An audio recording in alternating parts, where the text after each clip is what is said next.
아름답다라는 말을 많이 씁니다. 우리 옆 사람 한번 보십시오. 칭찬하겠습니다. 당신은 아름답습니다. 네. 그래서 예전에 안치환 씨의 사람이 꽃보다 아름답다, 아름다워 이런 노래 많이 들었잖아요, 그죠? 예, 한번 같이 한번 외쳐봅시다. 나는 꽃보다 아름답다. 예, 그래. 그런 줄로 믿습니다. 예. 그래서 우리는 아름다운 꽃, 아름다운 마음, 아름다운 건물, 아름다운 사람, 아름다운 교회. 실제로 아름다운 교회라는 교회도 있죠, 그죠? 그래서 아름답다라는 말을 많이 씁니다. 이렇게 많이 쓰는 아름답다라는 말의 원래 뜻은 알다, 깨닫다 이런 뜻입니다. 그래서 아름답다라는 것은 알음답다, 그러니까 알고 있는 사람, 무엇이 가장 중요한가를, 무엇이 가장 소중한지를, 무엇이 가장 본질인가를 아는 사람, 아는 그 존재를 아름답다라고 말할 수 있습니다. 즉 겉모습에 대한 말이 아니라 그 속의 본질, 그 본질에, 눈에 보이지 않는 본질에 대한 말이 바로 아름답다라는 것입니다. 그런데 우리가 흔히 쓰는 아름답다라는 것은 겉모습을 보고 판단하는 경우가 많죠. 왜 그렇게 되었을까요? 인간의 눈이 죄악으로 타락한 후에 자기 눈에 보기에 좋은 것들, 그런 것들만을 아름답다라고, 자기 욕심이 채워지면 좋다, 아름답다라고 평가하게 되었다라는 것이죠. 그런데 우리는 성경을 통해서 하나님께서 천지 만물을 지으시고 보시면서 뭐라고 하셨습니까? 보시기에 좋았더라라고 했잖아요. 즉 아름다웠다라는 것입니다. 이때는 아담과 하와가 타락하기 이전의 일이죠. 무엇이든지 하나님의 뜻에 합당한 존재였다라는 것입니다. 그래서 하나님이 보시기에 좋았더라, 그야말로 모든 천지 만물이 아름다운 존재, 하나님의 뜻에 합당한 존재로 지어졌기 때문에 아름답다라고 볼 수 있었다는 것입니다. 우리 인간에게 진정 아름다움을 주는 것은, 그래서 우리가 아름답기 위해 필요한 것은 물론 운동도 하고 다이어트도 하고 건강한 음식을 먹기도 하고 또 때로는 여러 가지 의학적인 그러한 도움을 얻기도 하지만, 그러나 진정한 아름다움을 추구하기 위해서 필요한 것은 바로 하나님의 뜻을 제대로 아는 것, 그것이 우리의 진정한 아름다움을 결정하는 최고의 요소가 되는 줄로 믿습니다. 그래서 아름다운 사람이라는 것은 팔등신의 몸매에 주먹만한 얼굴, 예쁜 코, 입을 가진 사람이 아니라 바로 하나님의 창조 목적을 알게 되고 하나님의 뜻에 합당한 삶을 살아가는 사람을 아름답다, 아름다운 사람이다 라고 부를 수 있는 것입니다. 그런 의미에서 우리 옆 사람 다시 한번 칭찬하겠습니다. 당신은 아름다운 사람입니다. 우리가 예배 드리는 것, 하나님께 나 같은 죄인을 살리신 우리 하나님께서 이 천지 만물을 아름답게 창조하셨는데 우리 인간들의 죄악으로 말미암아 모든 피조물들이 신음하며 괴로워하는, 그래서 하나님의 아들들, 하나님의 자녀들이 나타나기를 고대하고 있는 이 세상에서 내가 하나님의 자녀로서 하나님의 말씀대로 하나님의 뜻에 합당한, 부르신 그 뜻에 합당한 삶을 내가 살아가며 하나님이 우리에게 주신 사명을 감당해 나가는 것, 그것이 아름다운 삶을 살아가게 되는 것인 줄로 믿습니다. 세상과 우주 모든 사람들은 하나님께서 창조하였습니다. 그러므로 진정한 아름다운 사람이 되기 위해서는 반드시 그 천지를 만드신 그 하나님을 만나야 하고, 하나님의 그 마음을 알아야 하고, 하나님의 뜻에 합당해야 합니다. 그래야 진정한 아름다움이 드러나게 되는 것입니다. 아무리 외모를 잘 가꾸었다 하더라도 세상 사람들이 그 사람의 외모를 보고 참 아름답다라고 그렇게 칭찬하더라도 하나님의 그 뜻을 모른 채 살아간다면 그 사람은 아름다운 사람이 될 수 없다라는 것입니다. 하나님의 은혜를 받은 사람은 그 하나님의 은혜가 온 몸과 마음과 영혼을 통하여서 드러나게 됩니다. 그 사람이 가장 아름다운 사람이 되는 줄로 믿습니다. 그래서 가장 오래 살았던 예수님의 제자 사도 요한은 우리에게 이렇게 간구하고 있습니다. 요한 3서 1장 2절 말씀 같이 읽겠습니다. 시작. 사랑하는 자여, 내 영혼이 잘된 같이 내가 범사에 잘되고 강건하기를 내가 간구하노라. 아멘.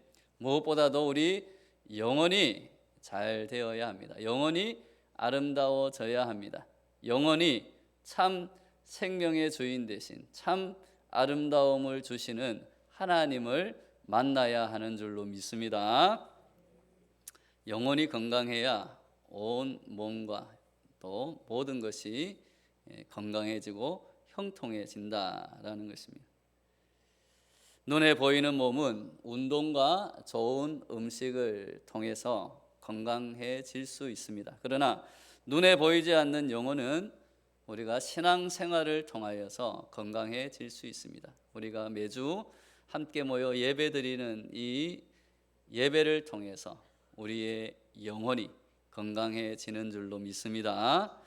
왜 우리가 하나님을 가장 사랑해야 하는가? 하나님의 말씀대로 살려고 노력해야 하는가? 또한 예배를 가장 소중하게 생각해야 하는가? 그 이유가 여기에 있는 것입니다. 우리의 영혼이 잘 되어야 모든 것이 강건해지기 때문입니다. 하나님을 가장 사랑하며 예배를 가장 소중히 여길 때 우리의 영혼이 건강해집니다. 그러면 범사에 형통합니다. 그리고 우리의 몸과 마음도 강건해지는 것입니다. 그럴 때 우리는 이 세상에서 최고로 아름다운 존재가 될 수 있습니다.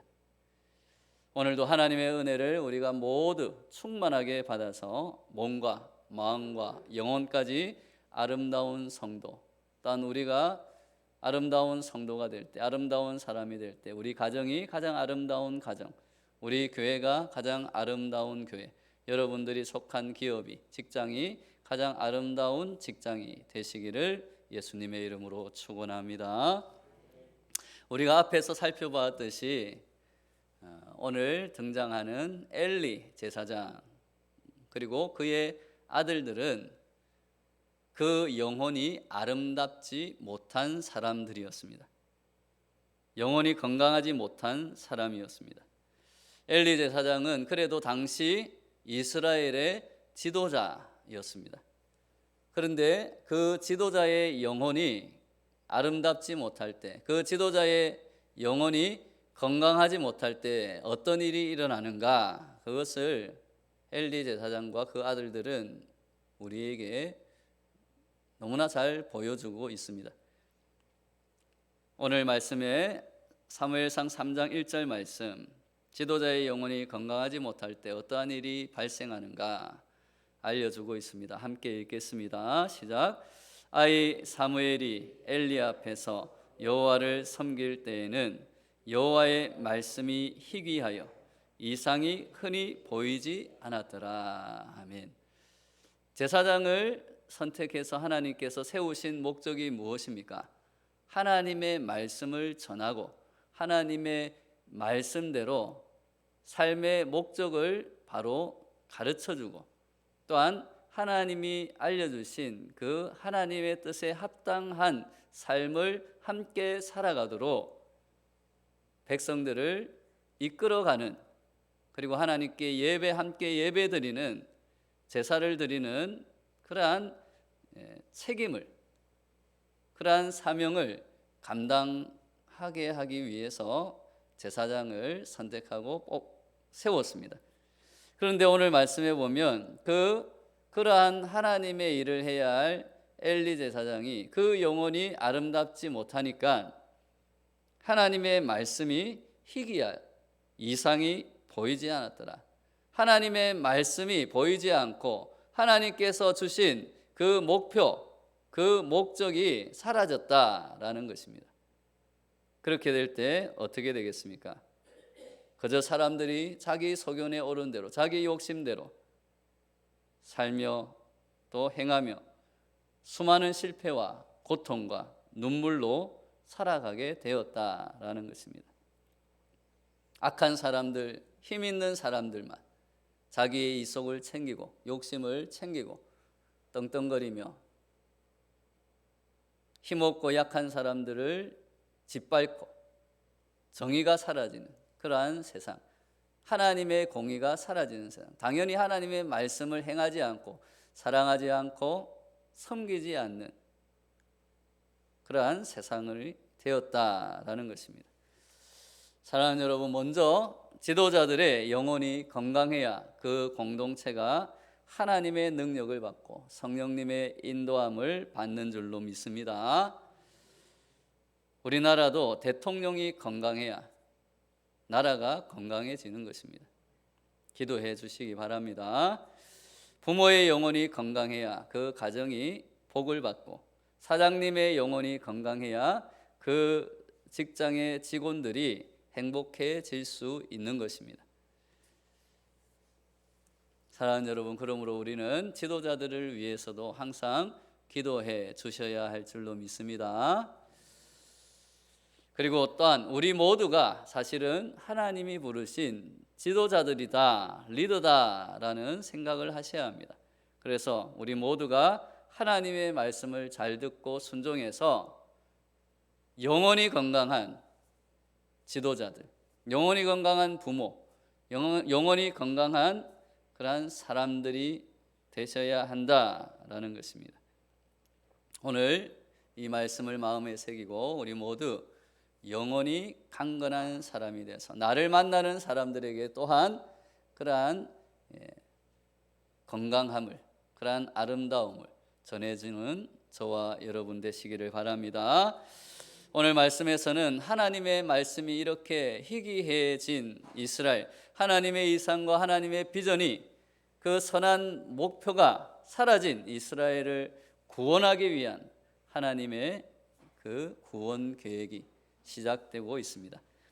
어느 날 밤이었습니다. 아이 사무엘은 여호와의 전안에서 잠을 자고 있었고 엘리 제사장은 자기의 처소에서 잠을 자고 있었습니다. 이상하지 않습니까? 사실 이게 바뀌어야 될 것 같은 생각이 들지 않습니까? 아이 사무엘은 여호와의 전에서 자고 있고 제사장은 자기 처소에 자고 있고 이 반대가 되어야겠죠. 그죠? 원래는 엘리 제사장이 여호와의 전에서 자야 되고 아이가 자기 처소에서 자야죠. 그런데 이게 반대로 거꾸로 됐다는 거예요. 그러나 하나님은 이 사무엘을 통해서 이 혼탁한 혼란한 이 이스라엘을 깨우고 다시금 하나님의 말씀으로 이끌어 주시는 줄로 믿습니다. 그래서 그렇게 잠을 자고 있는데 누군가가 사무엘을 부르는 소리, 사무엘을 누군가가 자신을 부르는 소리를 들었습니다. 사무엘아, 사무엘아. 잠이 깬 사무엘은 얼른 대답하였습니다. 내가 여기 있나이다. 그리고는 속히 일어나 엘리 제사장의 처소로 달려갔습니다. 엘리 제사장이 자신을 부르는 줄로 알았기 때문입니다. 그래서 사무엘은 나를 부르셨기로 내가 여기 있나이다 라고 대답을 합니다. 엘리 제사장이 잠결에 말합니다. 나는 부르지 아니하니 다시 누우라. 사무엘은 다시 자기 자리로 가서 누웠습니다. 그러자 또 자신을 부르는 소리가 들렸습니다. 또 사무엘은 지체 없이 엘리 제사장에게로 달려갔습니다. 그리고 똑같은 말을 합니다. 나를 부르셨기로 내가 여기 있나이다. 그러자 엘리 제사장이 또 잠결에 말합니다. 내 아들아, 내가 부르지 아니하였으니 가서 다시 누우라. 아이 사무엘은 다시 자기 자리로 가서 누웠습니다. 그러자 또 자기 이름을 부르는 소리가 들렸습니다. 사무엘은 지체 없이 엘리 제사장에게로 달려갔습니다. 그리고 또 말합니다. 나를 부르셨기로 내가 여기 있나이다. 이 세 번이나 반복되는 이야기는 지루하고 짜증이 나는 이야기일 수 있습니다. 그러나 이 이야기를 통해서 우리는 사무엘이 어릴 때부터 얼마나 신실한 사람이었는가를 잘 알 수 있습니다. 얼마든지 잠결에 귀찮아서 모른 척 할 수도 있었을 것입니다. 혼자 있으므로 또 세 번이나 왔다 갔다 하면 에이씨 투덜거릴 수도 있었을 것입니다. 또 늙은 엘리 제사장의 무능은 온 이스라엘이 다 알고 있었기 때문에 그 권위가 땅에 떨어져 있었습니다. 그래서 그 엘리 제사장의 말을 무시할 수도 있었을 것입니다. 그러나 사무엘은 절대로 그렇게 하지 않았고 자신을 부르는 소리가 들리면 즉시 일어나 달려갔고 공손하게 대답했습니다. 바로 사무엘과 같은 이러한 신실한 마음, 순전한 마음이 하나님의 음성을 듣는 필수 조건이 되는 것입니다. 누가 부르느냐가 중요한 것이 아니라 어린아이가 불러도 무능한 제사장이 불러도 하나님의 음성을 듣는 것처럼 겸손한 마음으로 경청하고 대답하는 이 순전한 마음 위에 결국은 하나님의 은혜와 하나님의 음성과 하나님의 능력이 임하게 되는 줄로 믿습니다. 사무엘과 같은 순전한 마음으로 우리가 귀를 기울여 하나님께 찬양하고 경배하고 예배하며 또한 간구하고 기도할 때 우리에게도 하나님의 음성과 하나님의 능력, 하나님의 지혜와 하나님의 도우심이 임하게 되는 큰 복이 있으시기를 예수님의 이름으로 축원합니다. 사무엘이 세 번에 걸쳐서 찾아오자 엘리 제사장은 그때야 이것은 하나님이 사무엘을 부르시는 음성이구나 라는 것을 깨달았습니다. 그래서 사무엘에게 이릅니다. 가서 누웠다가 그가 너를 부르시거든 내가 말하기를 여호와여 말씀하옵소서 주의 종이 듣겠나이다라. 이에 사무엘은 가서 자리에 누웠습니다. 그리고 사무엘아 사무엘아 부르시는 하나님의 음성을 네 번째로 들었습니다. 아이 사무엘은 즉시 일어나 하나님께 아뢰었습니다. 말씀하옵소서 주의 종이 듣겠나이다.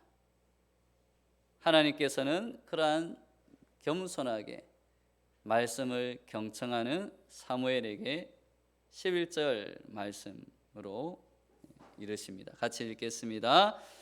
여호와께서 사무엘에게 이르시되 보라 내가 이스라엘 중에 한 일을 행하리니 그것을 듣는 자마다 두 귀가 울리리라. 아멘. 사무엘은 얼마나 행복한 사람입니까? 하나님의 음성을 직접 들었습니다. 그리고 하나님이 하실 일을 사무엘에게 알려주십니다. 우리들도 하나님의 음성 듣기를 간절히 사모하며 기도할 때가 있습니다. 그런데 하나님은 다양한 방법을 통하여서 하나님의 음성을 들려주십니다. 사무엘처럼 친히 들려주시기도 합니다. 또한 온갖 삼라 만상 피조물들을 통하여서 우리에게 말씀하십니다. 꿈과 환상을 통해서 선지자를 통하여 때로는 제비뽑기를 통하여서 하나님의 뜻을 알려주시기도 합니다. 그리고 신비한 기적과 표징들을 통해서 우리에게 알려주시기도 합니다. 그런데 우리가 하나님의 음성을 듣는 가장 확실한 방법, 중요한 방법이 있습니다. 무엇이겠습니까? 바로 우리에게 주신 말씀을 통해서 우리에게 주신 생명의 말씀, 약속의 말씀, 성경 말씀을 통해서 우리에게 하나님의 음성을 들려주시는 줄로 믿습니다. 성경 말씀과 묵상을 통해서 또한 우리가 찬양과 기도를 할 때 하나님께서는 하나님의 뜻을 우리에게 알려주시고 하나님의 음성을 들려주시는 줄로 믿습니다. 그런데 더욱 중요한 것이 있습니다. 그렇다면 우리가 하나님의 음성이라고 생각해서 그것을 따르는데 그것이 때로는 과연 하나님의 음성인가? 아니면 다른 거짓된 유혹인가? 그것을 제대로 판단할 수 있어야 한다는 것입니다. 때로는 꿈속에서 환상을 보고 하나님으로 착각하는 경우도 있기 때문입니다. 때로는 교묘하게 우리에게 거짓 유혹을 해오는 사탄 마귀의 유혹을 하나님의 뜻이라고 하나님의 말씀이라고 착각할 때도 있기 때문입니다. 헨리와 리차드 블랙컵이라는 유명한 영성 신학자가 있습니다. 하나님의 음성에 응답하는 삶이라는 책을 내었는데 그 책에서 사탄과 하나님의 음성을 구별하는 방법에 대해서 몇 가지를 이야기하고 있습니다. 첫 번째, 사탄은 늘 거짓말만 합니다. 그러나 하나님은 진리만을 말씀하십니다.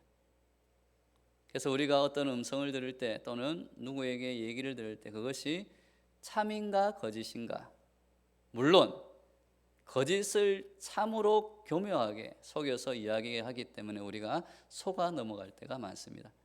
그러므로 우리가 그것을 잘 분별할 수 있는 지혜를 항상 구해야 합니다.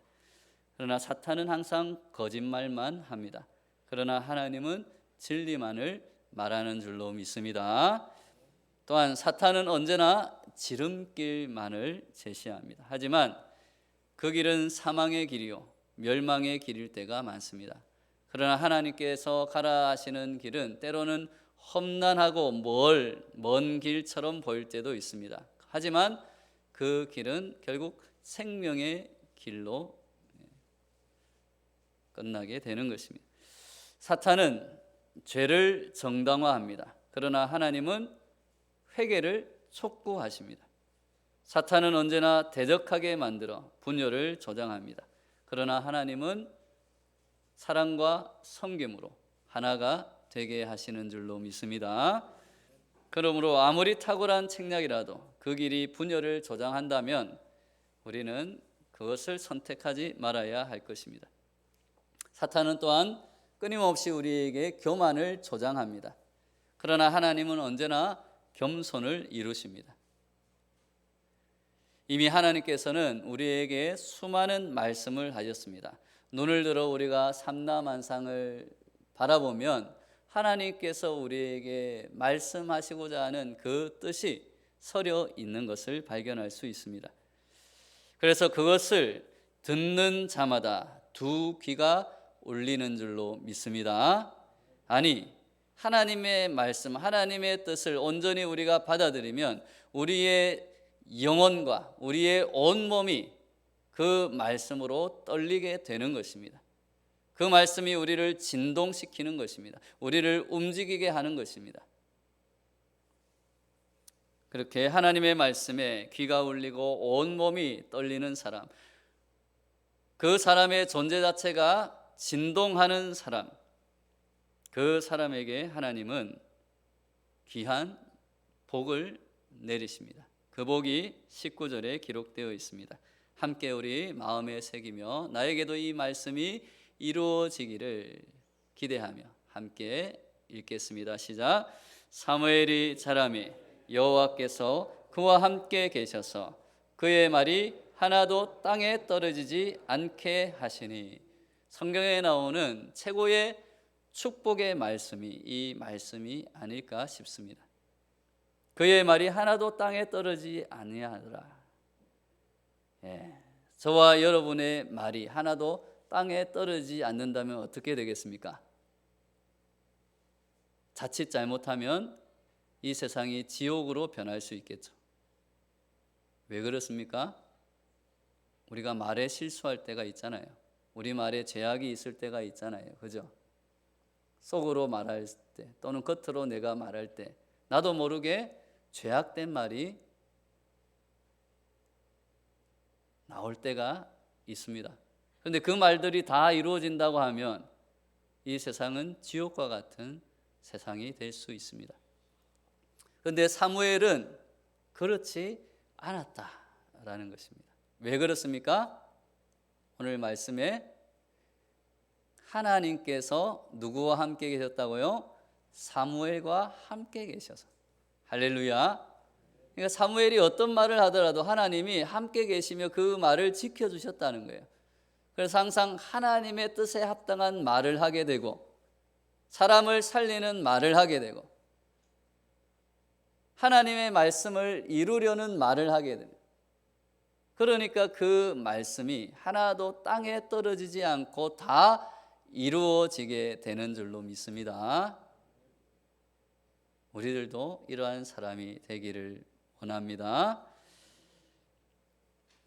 사무엘의 기도와 간구의 말이, 그가 선포하고 약속한 말이 다 이루어졌다는 것입니다. 그는 하나님의 음성을 듣고 하나님의 뜻을 알고 그 뜻대로 말하고 행동한 아름다운 사람이기 때문입니다. 하나님의 뜻을 그 누구보다 가장 잘 아는 사람, 그래서 아름다운 사람이 되었기 때문에 그의 아름다운 말들이 하나님의 뜻에 합당하기 때문에 하나님이 다 이루어주는 사람이 되었다라는 것입니다. 사랑하는 여러분, 오늘 예배 가운데 하나님의 말씀과 음성이 우리 가운데 들려지고 하나님의 뜻이 우리 가운데 깨달아져서 우리의 두 귀가 울리기를 바랍니다. 하나님의 말씀으로 우리의 두 귀가 울릴 때, 우리의 온몸과 우리의 심령이 말씀으로 울려 퍼져 진동할 때 우리에게 약속하신 그 말씀이 하나도 땅에 떨어지지 않고 또한 우리가 간구하는 우리의 말들이 하나님의 뜻에 합당한 말들이 기도와 간구가 되어서 하나님이 다 이루어 주시는, 하나도 땅에 떨어지지 않는 그러한 복을 받게 되는 저와 여러분 되시기를 예수님의 이름으로 축원합니다. 다 같이 오늘 말씀을 붙들고 우리 주여 한번 외치고 기도하겠습니다. 주여!